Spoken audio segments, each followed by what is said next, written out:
Si los sonidos en la Tierra son así, ¿cómo son en las profundidades del mar? Son así. No escuchaste mal. Este es el aterrador rugido del rey del océano de hace 200 millones de años.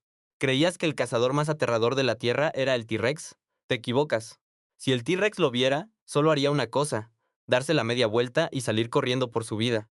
¿Creías que podía mover su cuello como una serpiente? Te equivocas de nuevo. ¿Pensabas que estaba extinto? Pues también te equivocas. En 2023, un informe que dejó con el ojo cuadrado a paleontólogos de todo el mundo demostró que el plesiosaurio ni siquiera podía levantar el cuello. Ese cuello de 7 metros solo podía colgar bajo el agua, como una cuerda móvil que se enreda silenciosamente en tus tobillos para arrastrarte a las oscuras profundidades. Sea plesiosaurio. Y lo que da más ñañaras es que los científicos encontraron huesos de animales terrestres dentro de fósiles de su estómago. Esta cosa se salía del agua hacia la orilla. Por otro lado, el lago Ness tiene hasta la fecha más de 1000 reportes de avistamientos, y las descripciones del tamaño de la criatura coinciden al 100 con los fósiles del plesiosaurio. Nadie se atreve a sacar conclusiones definitivas, pero tampoco a negarlo, porque la verdad es que nadie ha explorado por completo la profundidad de ese lago. Nadie sabe qué hay en el fondo. ¿Qué onda, terrícolas? Soy el creador. Como un creador de contenido novato con apenas 20,000 seguidores, dedicaré mi vida a explicarles la reconstrucción de criaturas prehistóricas y la exploración del espacio profundo. Desde la extraña vida del periodo cámbrico hasta el choque de galaxias a un año luz de distancia, en cada episodio usaré las investigaciones científicas más recientes para llevarlos a través del tiempo y el espacio. Convertiré esos temas espaciales súper densos en historias chidas para que se las avienten mientras se echan unos buenos tacos o una botana. Si el algoritmo me hizo el paro y aparecí en sus pantallas, suscríbanse y tiren paro uniéndose a la comunidad. De antemano se los agradezco un chorro a todos los nuevos compas que apoyan el canal, porque su apoyo será mi mayor motivación para seguir subiendo videos. También mil gracias a la raza que ya es miembro, se les quiere un buen. Bueno, a lo que venimos. Hoy vamos a hablar del plesiosaurio. Imagínate esta escena, estás nadando en el mar, todo está súper tranquilo, el agua está cristalina y la luz del sol se filtra por la superficie. Todo normal. De repente sientes que algo te roza el tobillo. Miras hacia abajo y crees que es una simple alga, así que no le tomas importancia y sigues nadando. Pero resulta que esa alga empieza a apretarse poco a poco. Ahí te cae el 20 de que no es una planta, sino una boca. Quieres escapar pero ya valió gorro. Ya te arrastró directo al abismo oscuro. Esto es lo más aterrador del plesiosaurio. El peligro no era su tamaño ni qué tan rápido nadaba, sino que cuando te cazaba, no tenías ni la menor idea de por dónde te iba a llegar el trancazo.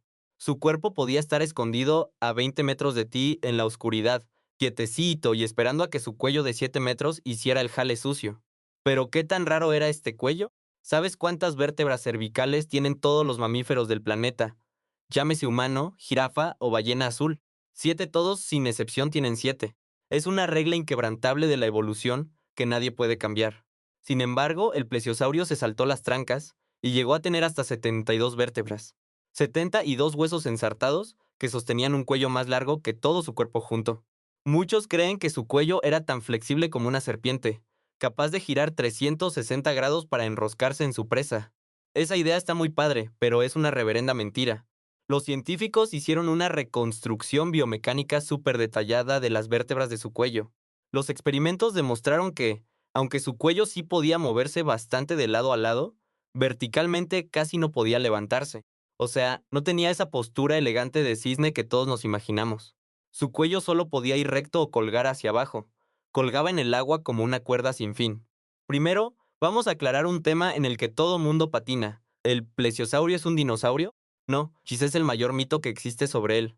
Los dinosaurios eran reptiles terrestres, mientras que el plesiosaurio es una especie marina que evolucionó por su propia cuenta en el mar.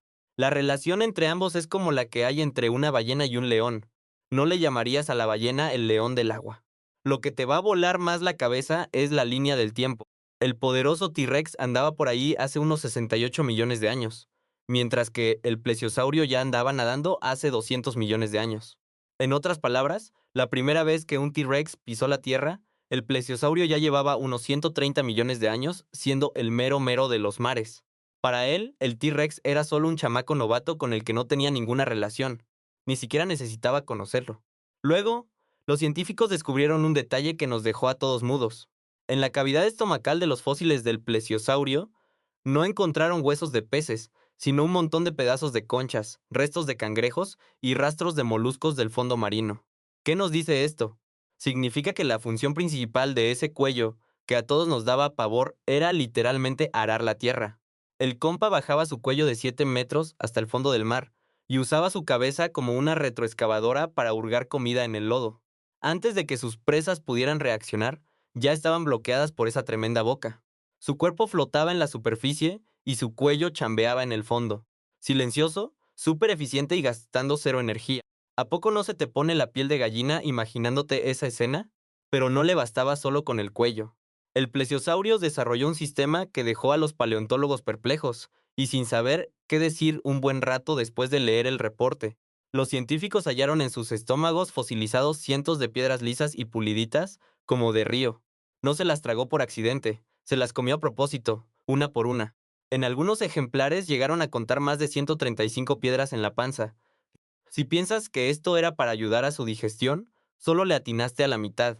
Esas rocas daban vueltas día y noche dentro del estómago, machacando hasta hacer puré a las presas que se pasaba enteras. Pero la cosa no acaba ahí, tenían una segunda función.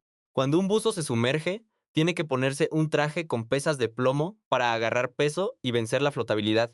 Pues la táctica del plesiosaurio era tragar piedras. Sí, así como lo oyes, tragaba piedras. Si quería irse a lo hondo para cazar, se empujaba unas cuantas más. Si quería flotar para tomar aire, las escupía. Con esas rocas en la panza, podía controlar con precisión de cirujano en qué profundidad exacta quería quedarse. Hace 200 millones de años, este animal ya dominaba ese método, mientras que a nosotros los humanos nos tomó hasta hace 70 años inventar los tanques de lastre de los submarinos nucleares que funcionan con un principio parecido. Y ahí les va otro secreto en el que todo el mundo estaba equivocado. Durante más de un siglo, los científicos juraban que los plesiosaurios, al igual que las tortugas, salían a la playa a poner sus huevos. Sonaba lógico, es un reptil, por lo tanto tiene que poner huevos. Pero había una gran incógnita que nadie resolvía. Sus cuatro patas habían evolucionado por completo en aletas con forma de remo, y esa onda no le servía para nada a la hora de caminar en tierra firme. Entonces, ¿cómo le hacía para salir del agua? En 2011, unos científicos estadounidenses volvieron a examinar un fósil guardado en el Museo de Historia Natural de Los Ángeles. Ese esqueleto llevaba décadas ahí arrumbado, y nadie había notado nada raro. Hasta que un día, alguien se fijó en que dentro de su abdomen había un plesiosaurio bebé enterito. ¿Cuál crees que fue la primera reacción? Pensaron, este caníbal se comió a su propio chamaco. Pero la posición de la anatomía los delató. No era comida en el estómago, era una cría que aún no nacía. Resulta que el plesiosaurio no ponía huevos. Desarrollaba a la cría en el vientre y la daba a luz completamente madura. Eran vivíparos y solo tenían una a la vez. ¿Sabes la bronca que eso implicaba? Durante todo el embarazo, ese larguísimo cuello de 7 metros tenía que aguantar el peso de dos vidas al mismo tiempo. Su eficiencia para cazar se iba a los suelos y, si se topaba con un depredador, su velocidad para salir pelando también disminuía. Toda la especie apostaba todas sus fichas a esa única cría, pero eligió ese camino porque era la única forma en que su cría nacería completita y en su mejor estado para sobrevivir en este mundo. Era una madre de hace 100 millones de años, rifándose la vida por el futuro de su cría. No me digas que esa historia no te llega al corazón. Claro que, por muy rey que fuera, también se topó con la horma de su zapato. En aquella época había otro monstruo viviendo en el mar, el mosasaurio. Este animal medía más de 15 metros, y su mordida era 10 veces más brutal que la del gran tiburón blanco de hoy. Casi ninguna criatura que se cruzara con él lograba salir viva. Pero el plesiosaurio sí la libró. Y no solo sobrevivió, sino que dejó en sus fósiles una evidencia que dejó helados a los paleontólogos. Los investigadores encontraron varias marcas de mordidas de mosasaurio en las vértebras del cuello del plesiosaurio. Y lo más cañón de todo es que esas heridas ya habían sanado por completo.